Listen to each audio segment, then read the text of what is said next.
everyone. Hey guys, welcome into the podcast. On today's podcast, we are going to be talking about using verbal correction in your domestic discipline dynamic. All right. So before we get started, we just want you to like and subscribe because it really helps out the channel and it makes me smile. And if you have a question or a comment, go ahead and leave that down below.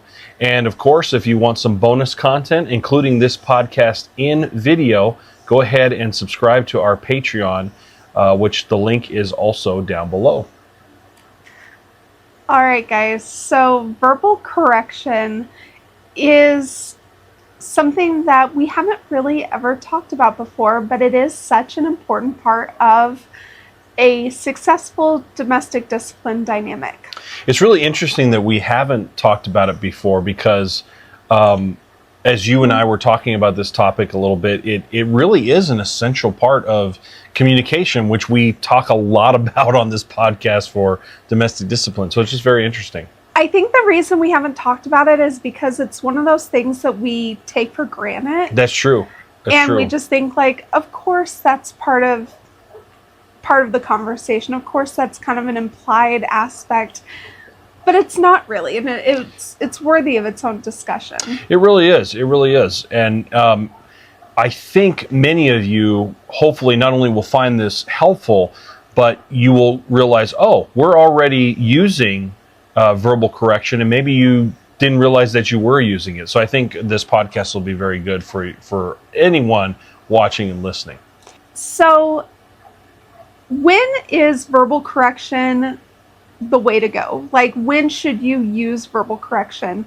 Because I think that we've talked a lot about communication. We've talked a lot about even lecturing. And I think the difference between verbal correction and a lecture is slight, but it is there. There is a slight difference. When I think of a lecture, I think of, the lecture leading into a spanking, or the lecture during a spanking, or more of a formal punishment situation. And that's what I think of when I think of a lecture, where verbal correction is more casual, I guess you would say. It happens more in the moment. It's those like day-to-day conversations where you are asserting leadership, you are correcting, you are calling out behavior, but you're doing so before it gets to the point of needing a formal punishment. And that's actually a question I was just going to ask you as you were talking. Do you think that the verbal correction should take the place of a punishment? Yes and no. That's what I thought, yes. So yes, from the standpoint that you can use a verbal correction almost as a warning, almost as a way to offer direction and to offer some guidance to your taken in hand. And if they heed that warning, if they take that direction, if they change the course of the behavior that caused you to correct them, then a verbal correction is enough. But if they don't, if they continue that behavior, if they continue to make poor decisions, if they don't heed that warning, then further punishment would be appropriate. A verbal correction is kind of a preventative to a punishment, but if it doesn't work, then you need to continue to follow through. You really touched on what one of the things that absolutely I was going to say is it's almost what you're doing in verbal correction is letting them know, hey, you're close to the boundary. Don't cross the boundary. And that's really, really important. So when you were saying, you're getting close to that point, but proceed with caution a little bit. Yeah. I think that is the most important part, really, of the verbal correction, is that what you're doing is you're helping your taken in hand know where the boundary is. You're trying to let them know, no, you're about to cross the boundary. You're getting close to the fence. Be careful, so that they can go, oh, okay, I don't want to go too far over and potentially get punished, or And so if this doesn't happen, they just jump right over the fence and and do that. But that's really what I think the biggest part, it's not the only thing, but the biggest part of verbal correction is. Yes, and we've talked a lot about to the nonverbal correction, and that's kind of what I think of when I think of these like warning signs is there's a certain look. And when you're Do I have a look? You do have a look. Absolutely, you have a look. Every head of household does. But when you're talking about verbal correction, you want to accompany that look with a certain tone that just shows that, like, this, I am having a serious conversation with you right now. It's almost a way for you to ensure that they have all the tools that they need in order to succeed. That's a good way to look at it. So that if they do end up in a punishment situation, you know that you did everything as a head of household to facilitate success, and you don't have to second guess yourself or like feel bad about punishing them. You don't have to feel like you could have done more as their head of household to facilitate that success. When you are giving them these verbal directions, verbal warnings, when you are kind of trying to lead and guide with your communication, with your words, you're giving them all of the tools. And you know, I will tell you, this is something that it may be not surprising to you all, or may be. I'm actually not very good at this, and I actually think I need to get better at it, because I think there are times, and let me know if you disagree or agree, but there are times where I feel like, you know, Aria crossed a boundary, but I should have done a better job letting her know that she was getting close to the boundary. What do you think about that? I mean, I see why you want to grow in that area. Coda and I are very much like, I don't know if anybody else is like this. I'm sure there are people out there, but Coda and I both have like this inner dialogue going on all the time. Like our brain is always like turning. And so he has like conversations with me in his head. I have a conversation with the Aria in my head. And I do the same thing. And so there are times where I'm like, well, didn't I communicate that? And it's like, no, I didn't. And he's the same way where he's like, well, didn't I tell you? And I'm like, no, you didn't. And he's really good about like taking that into consideration too when it does come. Better. And he is getting a lot better about actually using the verbal words to communicate. So I think that although you could be better, I do still think that you're very fair. And I don't necessarily think that holding me accountable for my own behavior is ever a bad thing. True. True. Because even if you didn't offer those verbal corrections, like we've negotiated and we've talked so much that I know where those boundaries are.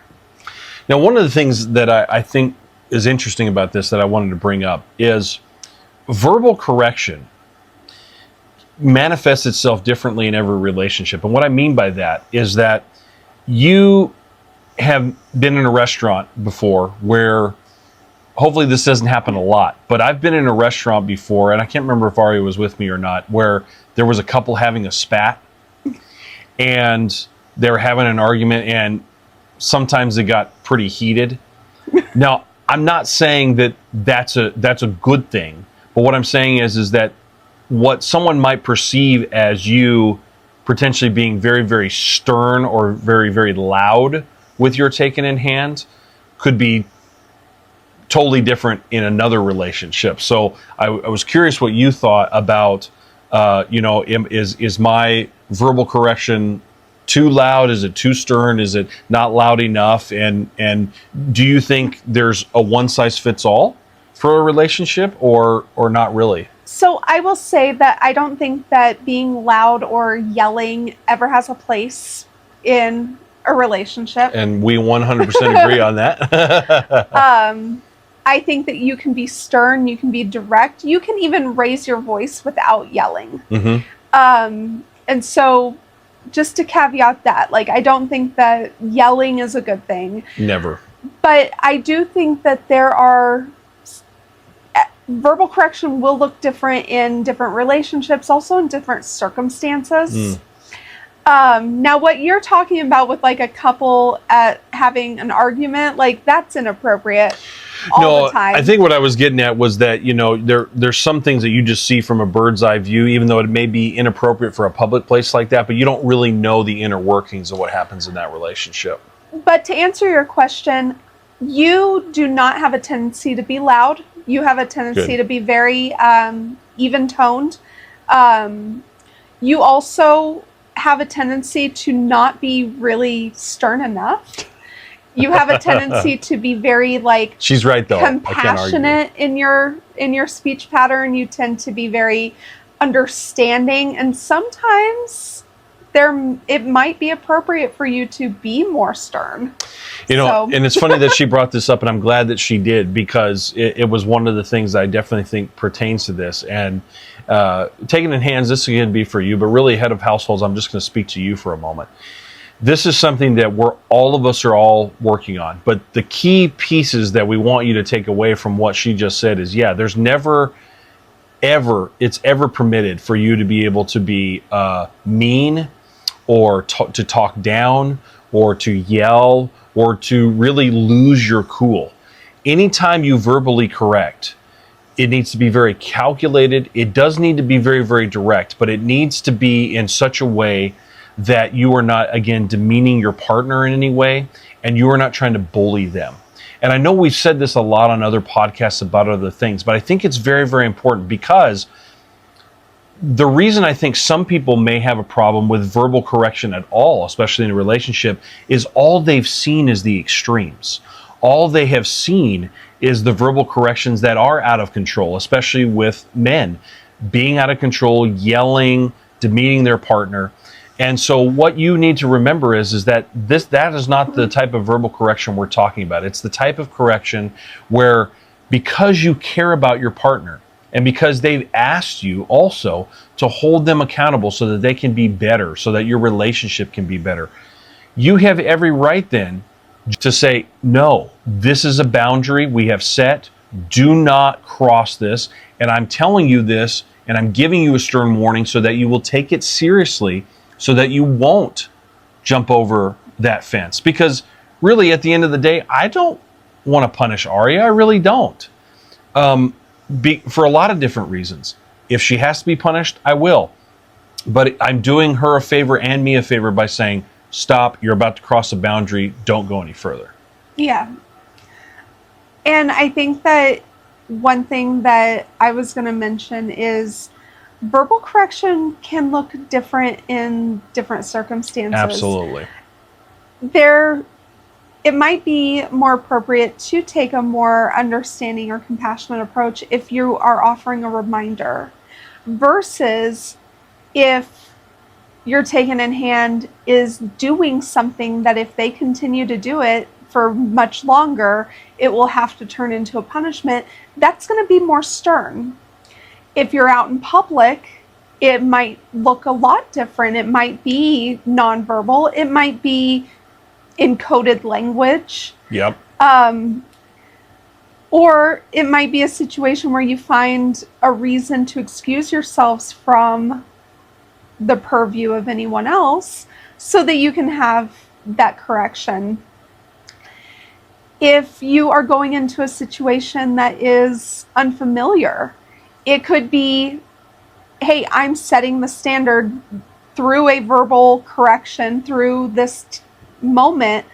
I'm going to set the standard for what I expect from you in this unfamiliar setting. So it could be a vacation, it could be a family reunion or family gathering. I was going to say, yeah, absolutely.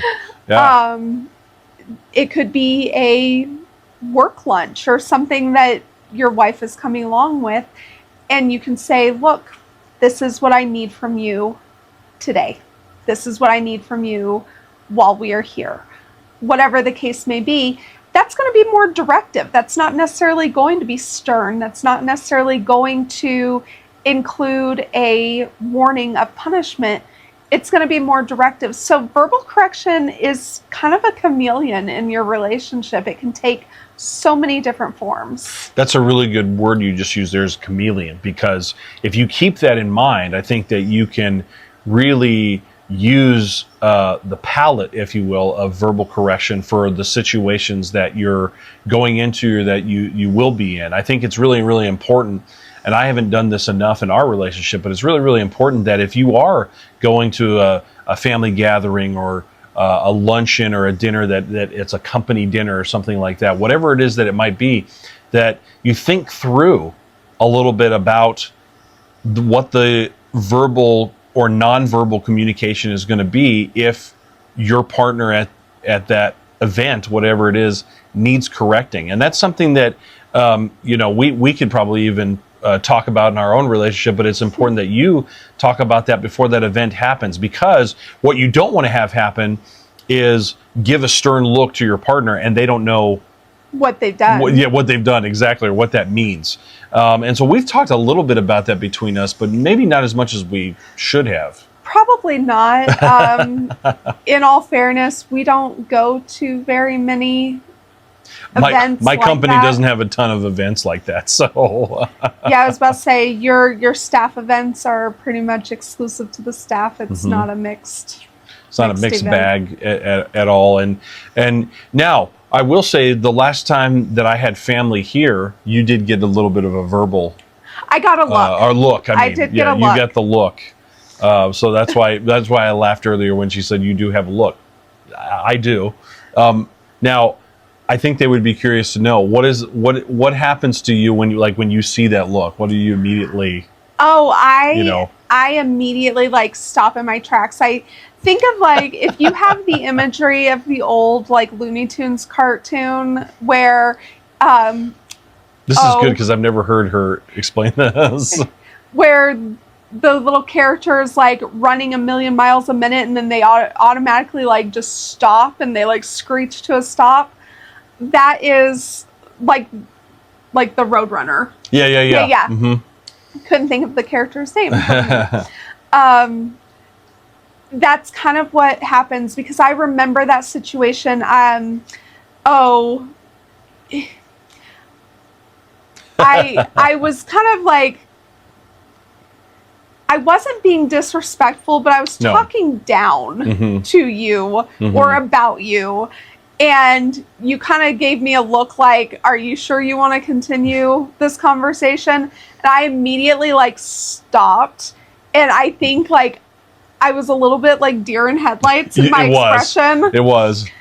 Because I remember you were making me some iced tea at that moment. Mm-hmm.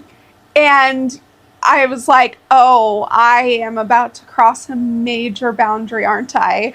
That was my thought process. And then I just took a deep breath because I'm I can't cue anyone in right now because that would be inappropriate. Yes, because again, we don't share that with our family. So I just put on the brakes, halted everything, deer in headlights look, and then I just took a breath and was okay, changing the subject. And this is what I mean by this is actually something that I need to get better at, because that was a moment where I realized, that wasn't exactly hard, and I let her know, and I think she appreciated that I let her know that she was getting close to something. And I avoided punishment. You did, absolutely. And so it doesn't just have to be in those situations. It can be as simple as you both are alone at the dinner table, and there's conversations taking place, and maybe she just oversteps by what she says. That nonverbal or that verbal warning can really help her a lot. And that's why I said I've got to get better at that, because I have a tendency, the good thing about what she just said is we think through things a lot. The problem is I think through things a lot. And so the issue is that sometimes when something needs to be taken care of in the moment, I want to step back too many times and go, well, let me analyze this first. Now, I will say that one of the major things that you need to keep in mind about verbal correction is that it needs to be controlled. And you need to have a measure of just leadership in how you approach verbally correcting your taken in hand. One thing that has really helped Coda is I told him that, I forget how we got on this conversation, but we were talking one time and I said that because you have the leadership and control in our relationship, there really isn't a time when you need to get angry and let your emotions take over. Number one, because that's not conducive of a good leader. But number two, because you have the control. Like you, Right.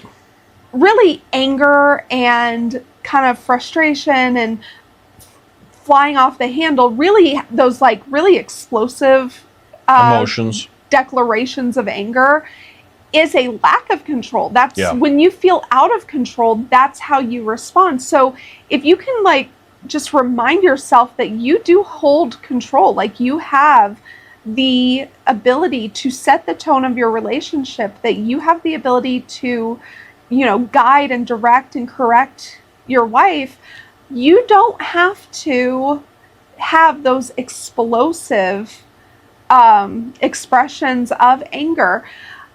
Does that mean that you never get frustrated? No. I mean, frustration happens, but it's how you handle that frustration that really says a lot about how much control you have over yourself and how much control you really have in your relationship. Yeah, and I'm so glad you brought this up because that was something that she can tell you early on in our relationship. She would say, why did you get so frustrated? Why did you get so angry? You have the authority here. You don't have to. Now, she also acknowledged that doesn't mean that I will be devoid of all emotion, that I am going to get potentially angry, but it's anger towards a different thing. The first anger is I'm angry and frustrated because I feel like I'm not in control. And then she reminded me, no, you are in control. You can do something about this. Where the anger can be just towards the situation. But what you brought up is very, very important. You got to make sure it's not bad to have emotions, but when the emotions start to control what it is that you're about to do, that's when it can become a problem. You got to make sure that it's controlled and that it's in check. And I think that's one of the biggest takeaways from all of this is to realize, head of households, that, and this is what good leaders I know keep in mind. They don't have to fly off the handle. They don't have to plead their case because they know they're an authority here, that they have the power to do something about it. So you don't have to argue. You don't have to do any of those things because oh, wait, at the end of the day, I've been given, we have agreed that I am in charge and that this constitutes a punishment, or this constitutes a warning here, and I don't again have to fly off the handle or get frustrated, upset with her. And if she does with me, we know there's consequences for that. And so just remember that it's all about, this has to do with about a system of order and control in a good way, not this control that is looked at as bad and where somebody is the doormat. But remember, it's all to keep control of the whole situation and keep it working as a whole that you have in your relationship. Yeah. Well, I think we covered it. I do. Yeah. I do too. Do you have anything to add? I really don't. I think that we really did kind of talk through all this. Just remember to use your words wisely, to be stern, but when it's warranted, but also look at these verbal corrections as a way to guide and direct. We want to thank you all for tuning in to the podcast, either on YouTube or on Patreon. And if you want to be part of our Discord community, which is really, really great to meet other head of households and take it in hands and talk about your relationship and learn from those people, that's also part of what you get in our Patreon. So check that out at the link down below and see if you'd like to be a part of our Patreon Discord community. Anything else to add? No, I was going to say until next time. See you later.